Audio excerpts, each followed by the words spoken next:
అందరికీ నమస్తే. నా పేరు అనిల్ కుమార్ మునగనూరి. మాది గిద్దలూరు, ప్రకాశం జిల్లా. ఈరోజు శ్రీ ఆదిలక్ష్మి పిక్చర్స్ బ్యానర్ పైన ఏదైనా సాధ్యమే, దైవం తోడుంటే అనే ఒక చిత్రాన్ని నిర్మిస్తున్నామని మీకు అందరికీ తెలియజేయడం మాకెంతో ఆనందదాయకంగా ఉంది. ఈ చిత్రం యొక్క విశేషాలు ఈరోజు మా మీడియా సోదరులందరితోటి పంచుకోవడానికి మీ ముందుకు వచ్చాము. ఈ చిత్ర విశేషాలు, దాంతోపాటు ఈ చిత్రం యొక్క ప్రాముఖ్యతను ప్రపంచానికి తెలియజేయడం కోసము ఈరోజు ఇక్కడికి వచ్చిన మీడియా మిత్రులందరికీ, మీడియా సోదరులందరికీ మరోసారి ప్రత్యేకించి నా ధన్యవాదాలు.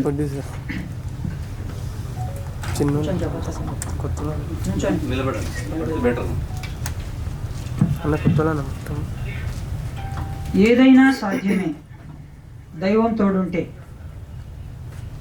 అనే ఈ టైటిల్ విన్నప్పుడు ఒక నిమిషం,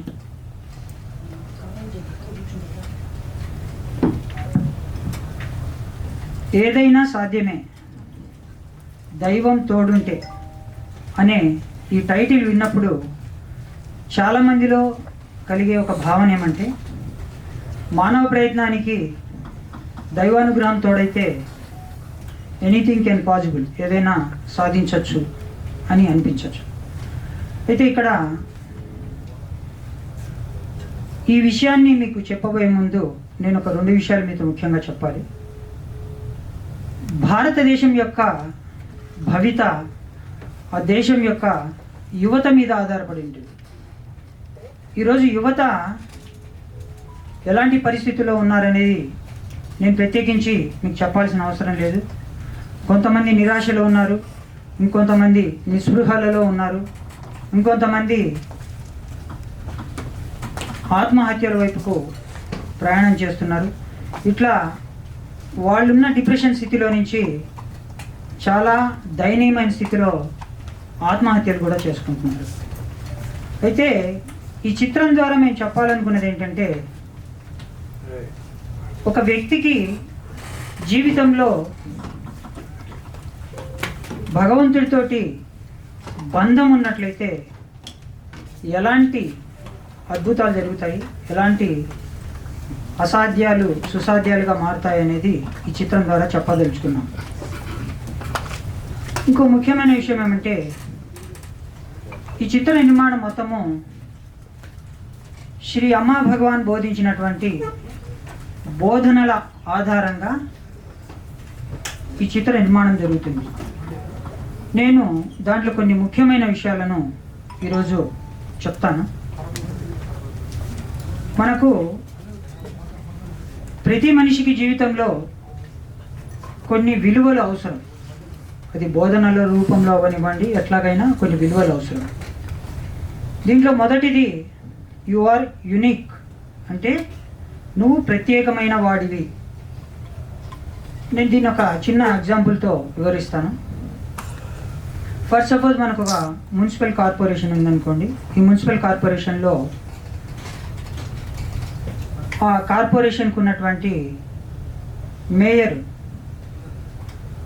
అందరికంటే పెద్ద స్థానంలో ఉంటారు. దాని తర్వాత ఇంకొంతమంది తక్కువ కేడర్లో ఉంటారు. కార్పొరేషన్ మొత్తము క్లీన్గా ఉంచే అక్కడ పనిచేసే కూలీలు కూడా ఉంటారు. అయితే జనరల్గా అందరం ఏమనుకుంటామంటే, కూలీలది తక్కువ స్థాయి, మేయర్ది పెద్ద స్థాయి అని ప్రాపంచికంగా అదే చూస్తాం. అయితే ఇక్కడ నేర్చుకోవాల్సిన జ్ఞానం ఏంటంటే, నువ్వు కూలీ పని చేసినా లేకపోతే మధ్యస్థలో ఉండేటువంటి ఒక ఉద్యోగిగా ఉన్నా, మేయర్ స్థానంలో ఉన్నా, నీ పట్ల నీకు గౌరవము, నువ్వంటే నీకు ప్రేమ, నీ మీద ఒక కాన్ఫిడెన్స్ లేనప్పుడు నువ్వెప్పుడు విజయాన్ని సాధించలేవు. నేను కూలివాడిని కదా, నేను చిన్న స్థాయి వర్గంలో ఉన్నాను కదా, నేను రోజువారీ జీతంతో పనిచేస్తున్నాను కదా అని ఏ వ్యక్తికైతే ఉంటుందో వాళ్ళు విజయం వైపు ప్రయాణించడం కష్టం అవుతుంది. ఇక్కడనే ప్రతి మనిషి నేర్చుకోవాల్సింది ఏంటంటే, తను చేస్తున్న వృత్తి వ్యాపారం ఏదైనా సరే అతను ఒక ప్రత్యేకం. ఎందుకంటే ఈరోజు మనం పోల్చుకున్నటువంటి కార్పొరేషన్లోనే నగరాన్ని అంతా శుభ్రం చేసే కూలీలు లేకపోతే నగరం అంతా ఎందుకు పనికి రాకుండా దుర్గంధంతో ఉంటుంది. సో వాళ్ళెంత ముఖ్యమో వీళ్ళు కూడా అంతే ముఖ్యం. సో మన పట్ల మనకు ఆ కాన్ఫిడెన్స్ పెరగాలి, ఏకాగ్రత పెరగాలి, మన మీద మనకు ప్రేమ పెరగాలి. అట్లాగే చాలామంది అద్దం ముందు నిలబడి నేను నల్లగా ఉన్నాను, నేను పొట్టిగా ఉన్నాను, నాకు బట్టతల ఉంది, నా ముఖ వర్చస్సు బాగాలేదు, ఇట్లా సెల్ఫ్ క్రిటిసిజం చేసుకుంటుంటారు. దయచేసి గుర్తుపెట్టుకోండి, ఇలాంటి క్రిటిసిజం ఎవరైతే ఎస్పెషల్లీ యూత్ చేసుకుంటుంటారో వాళ్ళకి ఆ సక్సెస్ అనే ఒక బాట త్వరగా రాదు. అది చిత్రం ద్వారా చూపించబోతున్నాం. అయితే ఇలాంటి బోధనలతో మానవ ప్రయత్నం వరకు మనం చేయగలుగుతాం. అయితే అల్టిమేట్గా చివరిలో ఒక దైవానుగ్రహం అనేది నీకు తోడైతే, ఈ బోధనకు దైవానుగ్రహం తోడైతే నువ్వు ట్రెమెండస్ సక్సెస్ను సాధించగలుగుతావు. అదే ఈ చిత్రంలో మేము చూపించబోతున్నాం. రెండవ teaching your internal world reflects external world అంటారు. అంటే నీ ఆంతరంగిక ప్రపంచమే నీ బాహ్య ప్రపంచాన్ని సృష్టిస్తుంది. ఫర్ సపోజ్ ఆంతరికంగా దుఃఖంగా ఉన్న వ్యక్తి, స్ట్రగుల్తో ఉన్న వ్యక్తి, బాధల్లో ఉన్న వ్యక్తి బయటి సమాజంలోకి వెళ్తే అతనికి ఫెయిల్యూర్సు లేకపోతే నిరాశాజనకమైనటువంటి ఫలితాలు వస్తాయి. కావాలంటే మీరు చూడొచ్చు. అదే ఆనందంగా ఉన్న వ్యక్తి లేదు సంతోషంగా పాజిటివ్గా ఉన్న వ్యక్తి బయటికి వెళ్తే అతనికి పాజిటివ్ రిజల్ట్స్ వస్తాయి. ఇక్కడ మనం నేర్చుకోవాల్సిన సూత్రం ఏంటంటే, నీ ఆంతరంగిక ప్రపంచం నీ బాహ్య ప్రపంచాన్ని సృష్టిస్తుంది. మనం అనుకుంటుంటాం నాకే ఫెయిల్యూర్స్ ఎందుకు వస్తాయి, ఇంకొంతమంది అనుకుంటుంటారు నాకే సక్సెస్లు ఎందుకు వస్తాయని కూడా. అది తక్కువ శాతము, ఇది ఎక్కువ శాతం. అయితే ఫెయిల్యూర్స్ అయినా సక్సెస్లు అయినా టోటల్గా నీ మీదే ఆధారపడి ఉంటాయి. నువ్వు ఎట్లా ఉంటావు ఆంతరంగికంలో, నీ బాహ్య ప్రపంచంలో అదే ఎదురవుతుంది. దీనికి ఒక బెస్ట్ ఎగ్జాంపుల్ ఏంటంటే, అద్దం ముందు నిలబడి నీ తల చెరిగిపోతే మనం ఏం చేస్తున్నామంటే తలను దువ్వకుండా అద్దాన్ని దువ్వుతాము. అద్దాన్ని మనం ఎంతకాలం అయితే దువ్వుతామో తల సరిగా అవ్వదు. ఎందుకంటే దువ్వాల్సింది తలను. మనం చేస్తున్నది ఏంటంటే బయటి ప్రపంచంలో మార్పుల గురించి ఆలోచిస్తున్నాము, బయట మారలేదని చూస్తున్నాం. మార్పైనా పరివర్తన అయినా ఏదైనా మొదట మన నుంచి ప్రారంభమైనప్పుడు మన లోపల ఆ ఆంతరంగిక ఎనర్జీస్ ఏమైతే ఇందాక చెప్పినాం అవన్నీ పెరుగుతాయి. ఎప్పుడైతే నీ ఆంతరంగిక ప్రపంచం ఆనందంగా పాజిటివ్గా అవుతుందో నీ బాహ్య ప్రపంచంలో వచ్చే ఫలితాలు అద్భుతమైన ఫలితాలు నీకు ఇస్తాయి. ఇది రెండవ టీచింగు.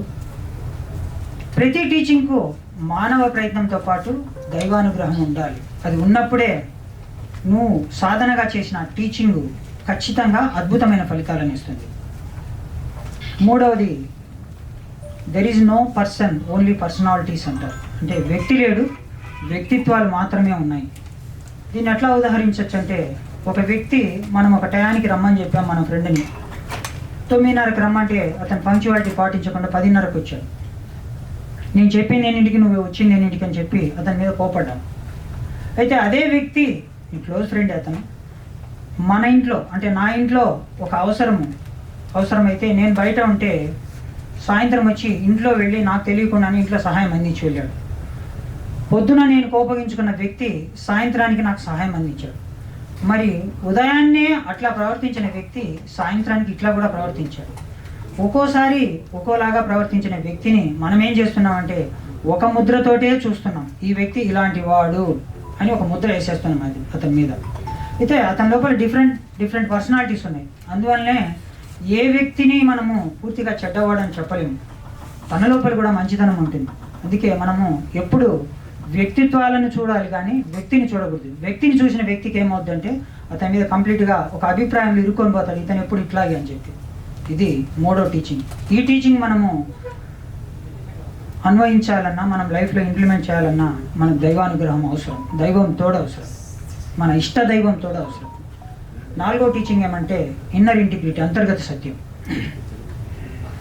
దీని ఎగ్జాంపుల్గా ఎట్లా చెప్పచ్చు అంటే, ఫర్ సపోజ్ ఒక సండే వచ్చింది, మన ఫ్యామిలీతో కలిసి బయటికి వెళ్ళాలనుకుంటున్నాము. వెళ్ళే సమయంలో కరెక్ట్గా అంతా ప్రిపేర్ అయ్యి బయటికి వెళ్ళే సమయంలో మనకు ముఖ్యమైన బంధువులు మనకు ఎదురుపడి మన ఇంటికి వస్తున్నారు. వెంటనే మనం ఏమనుకుంటాము, బా వీళ్ళు ఇప్పుడే రావాలన్నా, ఇన్ని రోజుల తర్వాత మేము ఒక పిక్నిక్ ప్లాన్ చేసుకొని బయటికి వెళ్తుంటే ఇప్పుడే వచ్చారని చెప్పి లోపల తిట్టుకుంటాము, లేకపోతే బాధపడతాము. ఒక్కొక్కరికి ఒక్కోలాంటి అభిప్రాయాలు. అయితే బయటికి మాత్రం రండి అని చెప్పి వాళ్ళను హక్ చేసుకొని కౌగిలించుకొని లోపలికి తీసుకెళ్తాం. అయితే ఇక్కడ మనం గమనించాల్సింది ఏంటంటే, ఉదయం నుంచి రాత్రి వరకు జరిగే ఈచ్ అండ్ ఎవ్రీ ఇన్సిడెంట్లో ఇలాంటి ఇన్సిడెంట్స్ మనకు ఎన్నో జరుగుతాయి. ప్రతి ఇన్సిడెంట్లో మనము కవరప్ చేసుకునే వెళ్తున్నాం. ఒక చోట ఒకలాంటి దుర్గుణం రావచ్చు, ఒక చోట ఈర్ష్య రావచ్చు, ఒక చోట స్వార్థం కనిపించవచ్చు, మన లోపల ఉన్నాయి ఇవన్నీ. అయితే ఈ ఇన్సిడెంట్స్లో ఈచ్ అండ్ ఎవ్రీ ఇన్సిడెంట్లో మనం ఎవరం అనేది మనం చూసుకోవాలి. దీన్నే ఇన్నర్ ఇంటిగ్రిటీ అంటారు. మనం ఎవరము అనేది మనం చూసుకొని మనము మన పరమాత్మతో చెప్తే చాలు. మీరు ఎవరికి చెప్పాల్సి పని, నా లోపల ఈర్ష్య ఉంది, నా లోపల స్వార్థం ఉంది, లేకపోతే నేను చాలా బద్ధకస్తుని, ఒక చోట బద్ధకం కూడా మనం ప్రదర్శిస్తుంటాం. సో ఈ ఇన్నర్ ఇంటిగ్రిటీ చాలా శక్తివంతమైంది. ఇది ఎవరైతే పాటిస్తారో వీళ్ళకి ఫస్ట్ జరిగేది ఏంటంటే పక్క వ్యక్తిని జడ్జిమెంట్ చేయడం ఆపేస్తారు. ఎందుకంటే ప్రతి డిఫాల్ట్ను తన లోపల చూసుకుంటున్నాడు కాబట్టి ఎదుటి వ్యక్తి యొక్క డిఫాల్ట్ను వీళ్ళెత్తి చూపించదు. సో అందువలన ఈ ఇన్నర్ ఇంటిగ్రిటీ అనే ఒక సాధన చాలా శక్తివంతమైనది. ఇది మనకి ఎక్స్టర్నల్ వరల్డ్లో కూడా చాలా ఫలితాలను పాజిటివ్గా ఇస్తుంది. అయితే ఇది మనం ఆచరించాలి ఎప్పటికప్పుడు. దైనందిన జీవితంలో జరిగే అన్ని సంఘటనలో నేనెవరు అనేది నువ్వు చూసుకుంటూ ముందుకెళ్ళాలి. నువ్వెవరో నీ అంతరాత్మతో చెప్తే చాలు, అందరితో చెప్పాల్సిన అవసరం లేదు. దీన్నే ఇన్నర్ ఇంటిగ్రిటీ అంటారు. ఈ ఇన్నర్ ఇంటిగ్రిటీ మనిషి జీవితంలో కర్మను కూడా తగ్గిస్తుంది. ఎందుకంటే జడ్జిమెంట్ ఆపేస్తాము, మనం ఎవరిని చూసి ఇంకో విధంగా మాట్లాడము, మనం ఎవరో మనం సెల్ఫ్ జర్నీ చేస్తుంటాము. అందువలన మనకు జీవితంలో వచ్చే నెగిటివ్ యాటిట్యూడ్స్ అన్ని పాజిటివ్ యాటిట్యూడ్స్గా మారుతాయి. ఇది inner integrity. Next 5th one, last one, ఇది లైఫ్ ఈజ్ ద రిలేషన్షిప్స్. జీవితం అంటేనే బాంధవ్యాలు. దాంట్లో తల్లిదండ్రులు ముఖ్యమైనది మనకు అందరికీ తెలుసు. ఇక్కడే మనము దైవంతో బంధం కూడా చూపిస్తాము. మన తల్లితో తండ్రితో బంధం ఎట్లా ఉంటుందో మనం పూజించే దైవంతో కూడా మనము అట్లాగే బిహేవ్ చేస్తాము. సో ఫస్ట్ ఆఫ్ ఆల్ మనకి తల్లితో తండ్రితో బంధము సరిగా ఉండాలి. తల్లి బ్లెస్సింగ్స్, తండ్రి బ్లెస్సింగ్స్ ఖచ్చితంగా మనము ప్రతినిత్యము తీసుకోవాలి. ఈ తీసుకున్న బ్లెస్సింగ్సే మనకు తిరిగి ఎన్నో రూపాలలో మనకు పాజిటివ్ దృక్పథాలుగా, పాజిటివ్ యాటిట్యూడ్స్గా, పాజిటివ్ రిజల్ట్స్గా మన జీవితంలో సంక్రమిస్తూ ఉంటాయి. ఇట్లా ఒక 5 సిద్ధాంతాలతో ఆధారపడి ఈ చిత్ర నిర్మాణం మొత్తము జరుగుతుంది. అయితే ఈ చిత్రంలో ప్రధానంగా మేము చూపించేటువంటి ఇంకో కోణం ఏంటంటే, ఖచ్చితంగా నేను ఒక మాట చెప్పగలను. మేము టైటిల్ దగ్గర ఒక లోగో ఇచ్చాను, ఏ journey with boy friend, A journey with girl friend, A journey with God friend అని. అంటే ఇక్కడ అర్థం ఏంటంటే, ఒక బాయ్ ఫ్రెండ్తో జర్నీ ఎట్లా ఉంటుంది అనేది మనకు తెలుసు, ఒక గర్ల్ ఫ్రెండ్తో జర్నీ ఎట్లా ఉంటుంది అనేది మనకు తెలుసు, ఒక గాడ్ ఫ్రెండ్తో ఎట్లా జర్నీ ఉంటుంది అనేది కొంతమందికి తెలుసు. ఎందుకు ఈ మాట నేను చెప్తున్నానంటే, దైవంతో కానీ నీకు ఒక బంధం ఏర్పడితే, ఒక ఫ్రెండ్లీ బంధం కానీ నీతో ఏర్పడితే ఖచ్చితంగా నీ జీవితము అద్భుతంగా ముందుకెళ్తుంది. ఎందుకంటే నువ్వు కొలిచేటువంటి నీ ఇష్టదైవమైనటువంటి దైవము నీతో పలుకుతున్నప్పుడు, నీతో స్పందిస్తున్నప్పుడు, నీకు అద్భుతాలు చేస్తున్నప్పుడు జీవితంలో అద్భుతాలు జరగడం కాదు, జీవితమే అద్భుతంగా ఉంటుంది. ఆ కాన్సెప్ట్ను ఈ చిత్రంలో చూపిస్తున్నాము. చివరిగా ఈ చిత్రంలో ఒక ముఖ్యమైన అంశము నేను చెప్తున్నాను. వాస్తవంగా ఈ చిత్ర నిర్మాణం గురించి మేము అనుకున్నప్పుడు కొంతమంది నాకు ఇచ్చిన ఫీడ్బ్యాక్ ఏంటంటే, మీరంతా దైవము, దేవుడు ఏదో మంచి అని చెప్తున్నారు, దీనికి డబ్బులు రావు, మీరు కాన్సెప్ట్ మార్చుకోండి అని చెప్పారు. అయితే నా లోపల ఉన్న ఉద్దేశం ఏంటంటే, ఒక మంచిని కానీ లేదంటే ఒక గొప్ప విషయాన్ని కానీ సమాజానికి, ఎస్పెషల్లీ యువతకు ఇచ్చినప్పుడు కంపల్సరిగా మేము చేసే ఈ ప్రయత్నము 1% మందిని మార్చినా వారు మారడంతో ఆ కుటుంబాల్లో కలిగేటువంటి ఆనందము మాకు పుణ్యమై తిరిగి వస్తుంది. ఖచ్చితంగా మాకు ఇంకో రూపంలో మేము కోరుకున్నటువంటి ఆ ఫలితాలు మాకు ఖచ్చితంగా వస్తాయనే ఒక దృఢ నిశ్చయంతో మేము ఈ చిత్ర నిర్మాణంలోకి ముందుకు వచ్చాము. ఈ చిత్ర నిర్మాణము మేబీ జూన్ ఎండింగ్ నుంచి కంటిన్యూస్గా స్టార్ట్ చేయడం జరుగుతుంది. అట్లాగే నటీనట వర్గము, మిగతా సాంకేతిక వర్గాన్ని కూడా వీలైన త్వరగా ఎంపిక చేసి మేము చిత్ర నిర్మాణంలో ముందుకెళ్తాము. చివరిగా ఒక మాట నేను చెప్పాలనుకున్నాను. ఈరోజు కాలేజీలో ఉండే యూత్ కానీ, సాఫ్ట్వేర్ ఫీల్డ్లో ఉండే యూత్ కానీ చాలామంది ప్రేమ కోసం క్రేవింగ్ చేసుకొని దాన్ని హత్యలుగా, లేకపోతే ఒక యాసిడ్ పోయడము, లేకపోతే వాళ్ళని చంపడం దాకా చాలా దారుణమైన పరిస్థితులు ఇవాళ మనము గమనిస్తున్నాం. అయితే ఈ చిత్రం చూసిన తర్వాత మేము చెప్పదలుచుకున్నది ఏంటంటే, మీరు ఏ క్రేవింగ్తో అయితే ఒక గర్ల్ ఫ్రెండ్తో, ఒక బాయ్ ఫ్రెండ్తో ఫ్రెండ్షిప్ చేయాలనుకున్నారో అదే క్రేవింగ్, అవసరమైతే అంతకంటే ఎక్కువ క్రేవింగ్ తోటి మీరు మీ గాడ్తో ప్రయాణం చేయాలని సంకల్పం తీసుకుంటారు. మీ ఇష్ట దైవం మీకు కనిపించాలని, మీ ఇష్ట దైవంతో బంధం రావాలని ఈ చిత్రం చూసిన వాళ్ళు తపస్సు చేస్తారు. ఇది నేను చెప్పగలను. సో ఇలాంటి ఒక గొప్ప చిత్రం నిర్మించాలన్నది మా సత్సంకల్పం. ఈ సంకల్పాన్ని మొదటగా ఈరోజు మేము ప్రారంభించాము. ఈ ప్రారంభాన్ని ప్రపంచానికి, ప్రజల వద్దకు తీసుకెళ్లేది మా మీడియా సోదరులే. కాబట్టి మీ నుంచి వచ్చే సహకారం నుంచి మా చిత్ర నిర్మాణం మరింత ముందుకు వెళ్తుంది.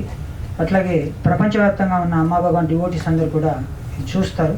అయితే ఈ చిత్రంలో మేము మొత్తము మామూలు సాంఘిక విలువలతో ఉండే చిత్రంగానే చూపిస్తాము. ఎట్ ది సేమ్ టైం దైవంతో కనెక్షన్, దైవంతో బంధం ఉంటే ఈ టీచింగ్స్ని ఇంప్లిమెంట్ చేసి ఈ చిత్రం ద్వారా చూపించడం జరుగుతుంది. ఓకే సార్, థ్యాంక్ యూ, నమస్తే.